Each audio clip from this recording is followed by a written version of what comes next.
station. നിൽക്കുന്നത് കടികെ ಹೊರಟಿರುವரை Chennai Hyderabad Punjab Express Varanasi station Netaji Bhavan. कृपया ध्यान दें.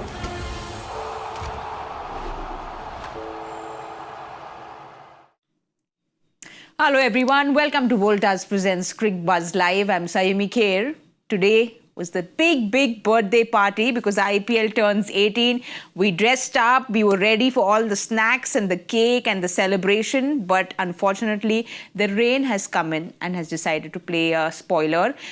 But the party will go on because I've got two party animals in the house for this big birthday bash. Please welcome Murali Kartik and Simon Doull. Welcome, gentlemen. It's a nice welcome, isn't it? Yeah. Those days are gone for me, Saiyami. Honestly, it's just... I can tell you they're not gone for the man next to you because he was just describing all his party scenes Not party through scenes. the IPL. No, not party scenes. It's just chat scenes, actually, because you end up meeting so many old friends, and that is something which we all miss. I mean, I think the game's gone and we're all old, but the thing is that friendship and those old times when you reminisce all that, I think it's great fun. So that is all it is, no party. Without any music. He's trying to play it down now. Yeah, he's playing it down, but why are you saying you're feeling old? Is it because 18 years ago you were at that ground playing the IPL? Is that why you're feeling old? Exactly. Can you imagine 18 years ago? ago? Not different at all, Kartik. Nah, the hair's gone, body is old, body feels like 60 right now.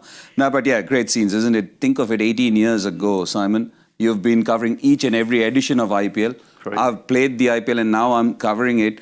And just think of it, just before the IPL, when Mr. Lalit Modi came to us and we were all playing a game, I think it was in Mohali against Pakistan, and he was telling Saurav that this is what it is and this is what you guys will learn.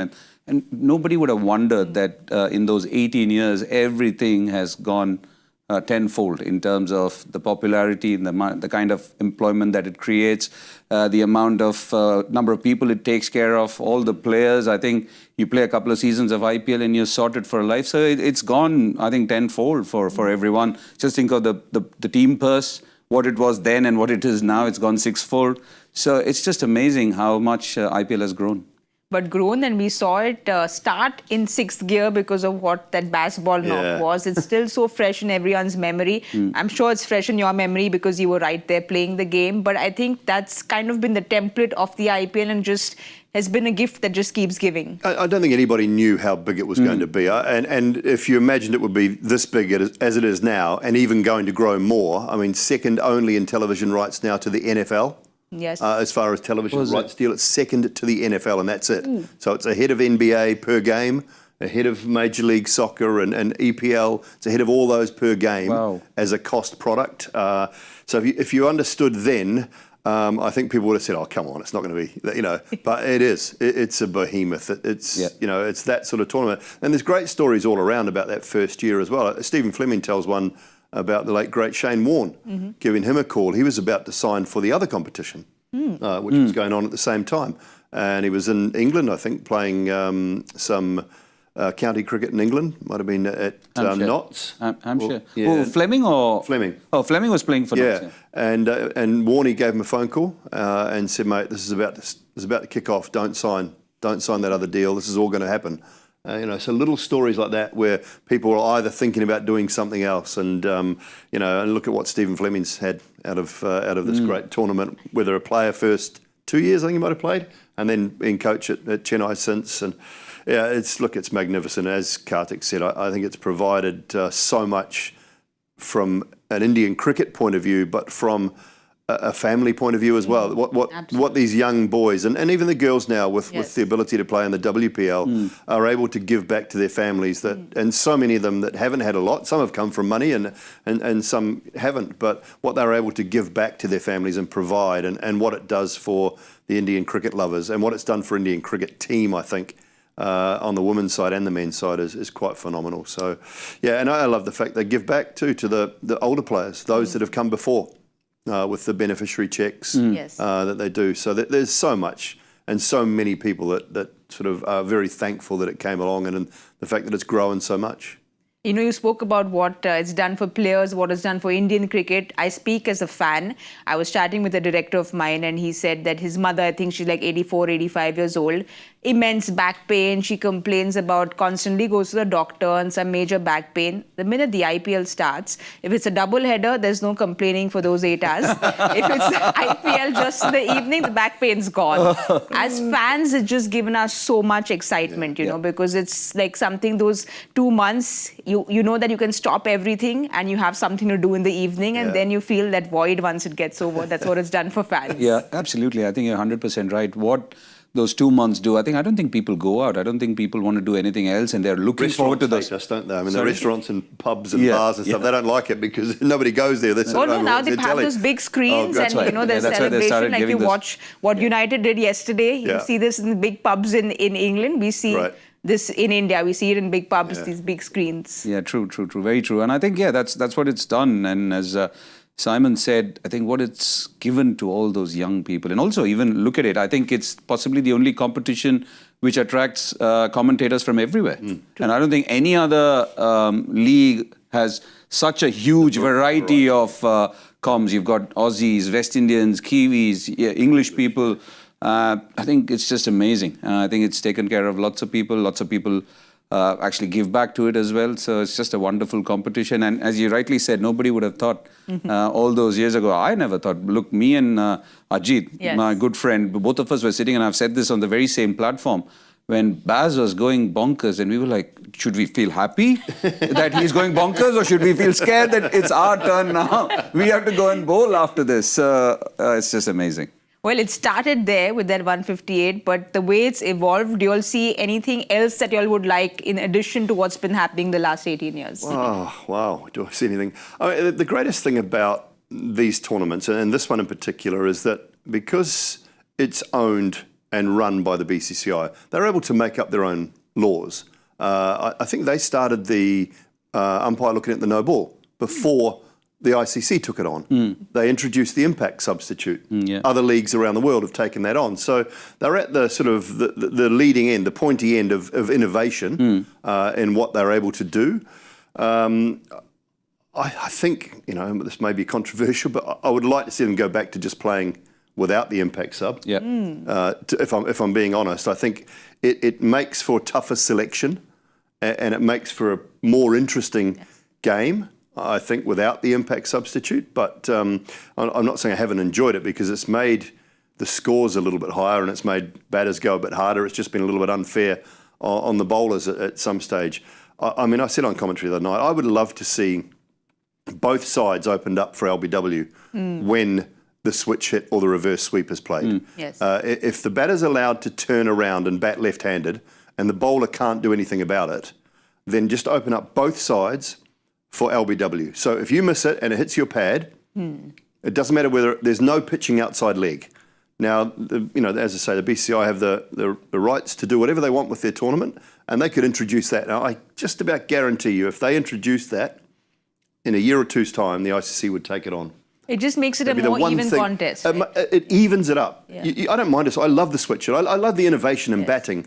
But to be able to do that without telling the bowler, and the bowler not allowed to change anything, then he has to have some advantage back, or he has to have some sort of leeway, because there isn't any at the moment. And Kartik, being a spinner, would absolutely love that, I would imagine. I've been a huge fan of anything which is pro bowler. Because look, we saw the game the other day, which the team today is going to play against, what was it, KKR? Yes, the low-scoring game. It was a thriller. It was a thriller. It's not a hit-a-thon. It's not 270 plays, 260.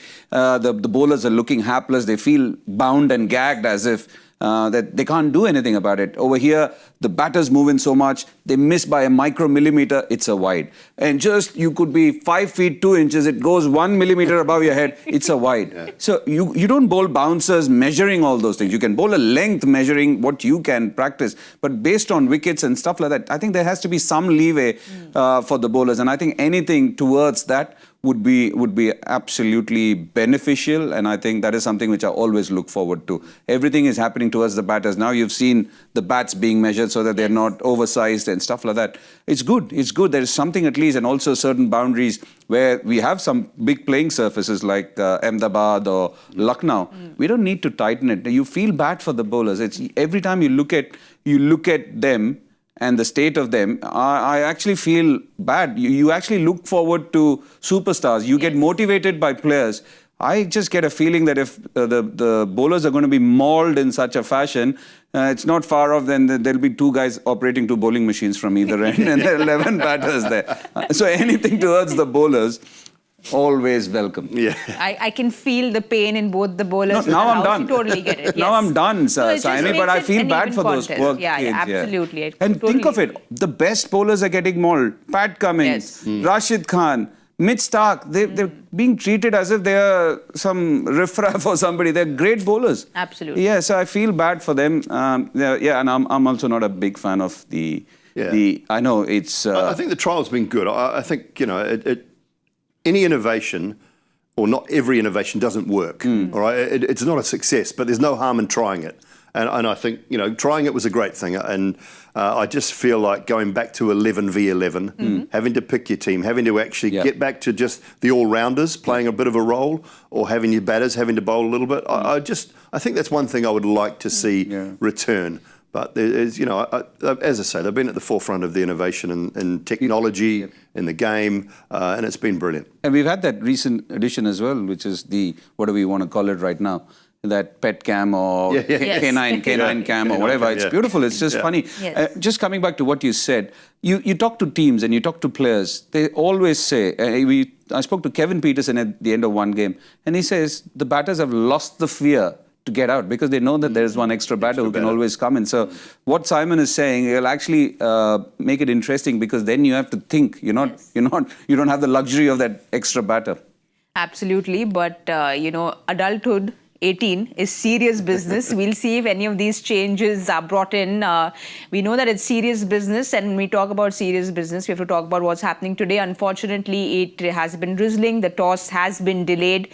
But when we talk about the 18th birthday gift, there is this one man who wears jersey number 18. I'm sure we are aware of who this one man is. He was there in that first game as well, and he will be playing today. Let's have a look at the points table and see where RCB and Punjab are. They stand at 3 and 4.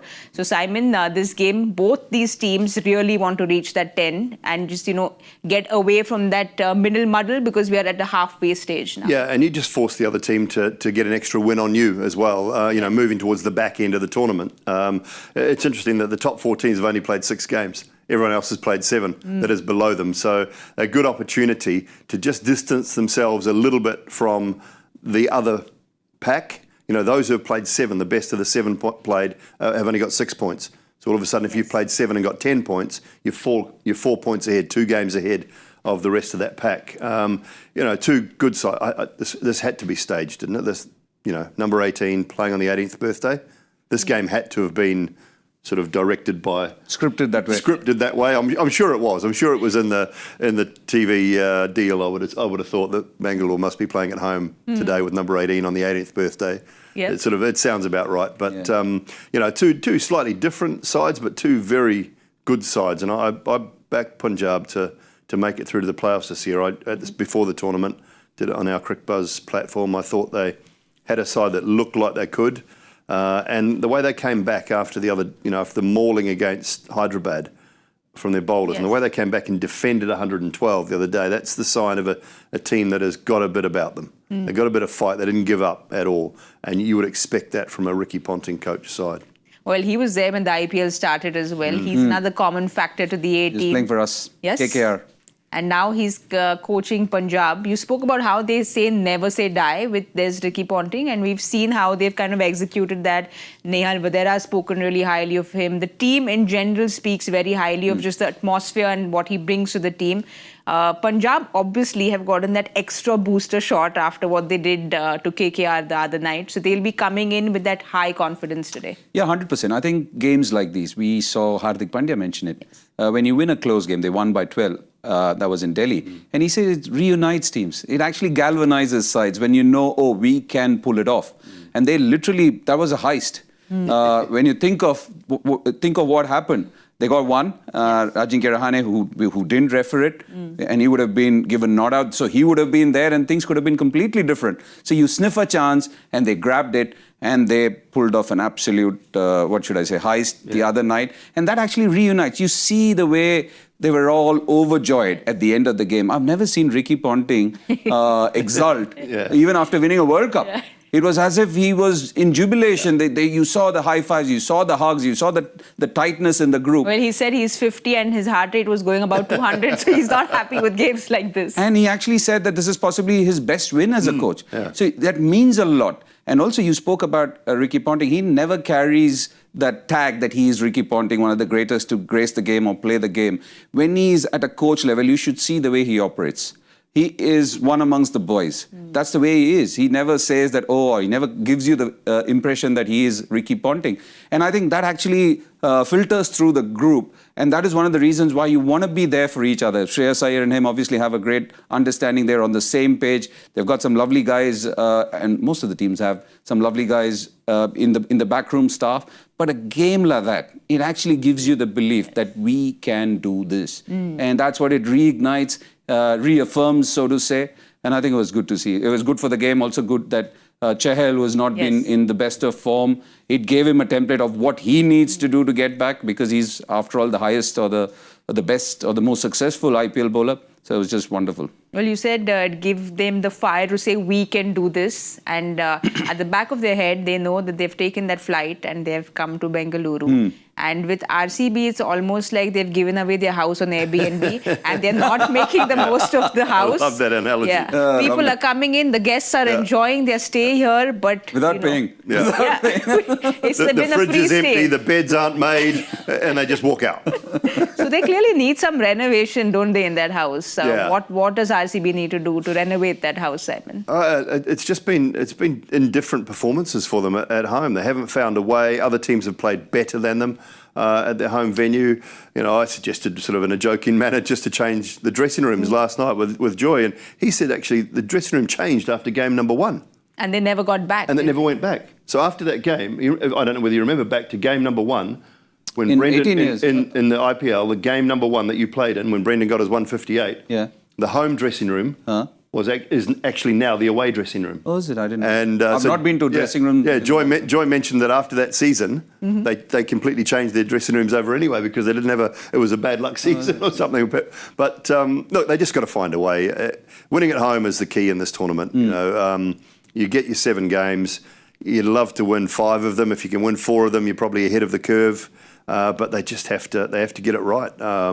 You know, I think all sides are struggling to figure out, or most sides are struggling to figure out the surface in the early part of the season and what they're getting. They've been good on the road. They've had a couple of good wins and played on some good pitches away from home. They just got to figure out how to play at home. I think their bowling attack is plenty good enough this year. They've gone with experience. I think that's one of the big things for them. Bhuvi's been great. Hazelwood's good.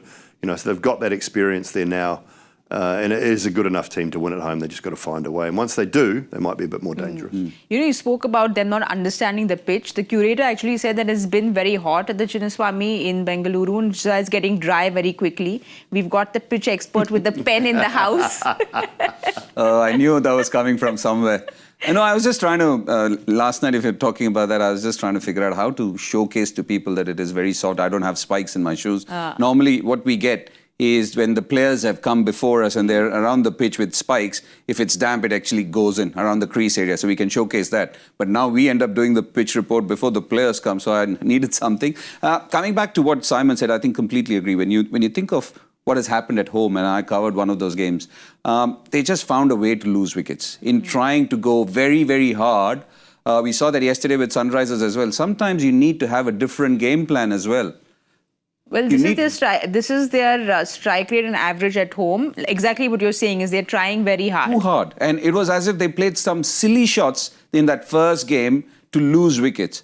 Sometimes you need to have that middle game if you feel, if that is the kind of communication which comes through from the batters, oh no, this is not the way we're going to go. It's not a pitch where we can play shots of every ball. We need to find a way to a total which we feel is defendable or is fine for this kind of a surface. And I think they didn't get that. Another 15, 20 runs in both games, the outcome would have been very different. So I think they need to figure a way, depending on the surface that they're playing, please let's get to this total if you're batting first. Obviously, if it's batting second, the pitches have become better over there. And yeah, it is not the old ground. There's no dew. So you can't blame the dew. There is no dew in Bengaluru. If somebody says there's dew, I don't think they're calling it right. There's no dew. But it's just a way to figure out how to find a score on the surfaces that they're playing. So which of the two teams do you think is reaching the 10 today then? I just think if you look at the home record of Bengaluru, then you'd probably say Punjab are more of a chance. They'll be going there high on confidence. As Kartik said, those wins in those sort of games, they really get you together. And it's almost a really enjoyable plane trip after that. There's no reason why Bengaluru can't bounce back, but I would say Punjab have got the advantage. For you? Oh, it's a tough one, actually. I just get the feeling maybe if they bat second, things could be different for Bengaluru. So let's wait for the toss. We will wait for the toss. There is a delay because... I'm sitting on the fence right now. No, both teams are good. Both teams are good, yeah. And they have to correct that anomaly at some stage, Bengaluru. So they can't be constantly losing at home. Yes, they don't have a great win record at home, but they have to correct it at some stage. Well, we don't have a great win record with, not getting to the prediction game, we don't have a great win record with the joy factor. So let's have a look at that. That gives us more time today to think about it because it's just easier to have more time. Bengaluru coach Andy Flower is second only to Sachin Tendulkar in which record in limited overs international cricket? Wow. Most hundreds. Maybe the number of games played? Games played, most hundreds. Andy is a Zimbabwean great, so maybe he played lots of games second. Sachin's not first. Maybe he's at 50s, number of 50s scored. I'm just... You're just throwing it all out. Yeah, I'm just throwing it all out, whichever hits. He was a great player. Yes. Terrific wicket-keeper, batter, and one of the first guys to play the reverse sweeps and those things. A terrific player, Andy Flower. But I got no idea on the answer. Sorry, folks. Well, we have all the time to think about this because the toss has been delayed, but it is the 18th birthday, so we will go down nostalgia trip with both of you all in the green room, and I think you all need to put on your notifications to see when we come back for the updates when the toss comes on. So put those notifications on and we will be back very soon. Thank you so much for watching Voltas presents Cricbuzz Live.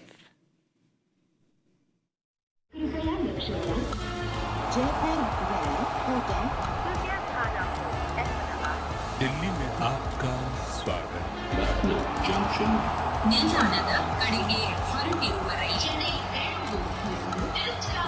Hyderabad Punjab Express Bengaluru Station Netaji Obod.